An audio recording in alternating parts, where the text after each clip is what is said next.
ఒకసారి దేవుని సేవకుడు ఒక ప్రాంతంలో వాక్యానికి ఆహ్వానించబడితే ఒక మెసేజ్ చెప్పాడట. ఆయన వాక్యం చెప్పాడు. అందరూ వినేసి వెళ్ళిపోయిన తర్వాత ఆయన ఇంకో ప్రాంతానికి వెళ్ళిన తర్వాత అక్కడ మరలా అదే వాక్యం చెప్పాడట. ఆయన మారు మనసు రక్షణ గురించిన వాక్యాన్ని బోధించాడు. ఆయన ఆ తర్వాత మరొక ప్రాంతానికి వెళ్ళాడు. అక్కడ కూడా సువార్త చెప్పాలని ఆహ్వానించినప్పుడు ఆయన మరలా అదే వర్తమానం చెప్పగానే ఒక ఆమె గబగబా దేవుని సేవకుని దగ్గరికి వచ్చి ఇలా అడిగిందట, పాస్టర్ గారు మీకు బైబిల్లో ఆ ప్రసంగం తప్ప ఇంకేం రావా?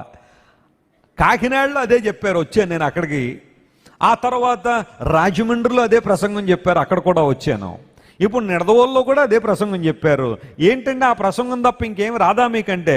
దేవుని సేవకుడు అన్నాడట, అమ్మ నువ్వు మారుమనసు పొందాలని దేవుడు కోరుతున్నాడు కాబట్టి 3 సార్లు ఆ ప్రసంగం ఏం చేశాడు? నీకు వినిపింపజేశాడు. నువ్వు మారాలని దేవుడు మరలా అదే ప్రసంగాన్ని చెప్పించాడమ్మా. నువ్వు మారేవంటే నా మార్పు గురించి మీకు అనవసరం, మీరు ప్రసంగం మార్చడంట ఆమె.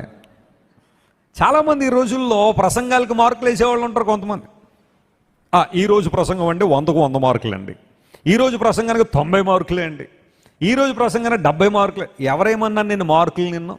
నువ్వు మార్కులు వేయడానికి వచ్చావా? నీ జీవితం మార్చుకోవడానికి వచ్చావా?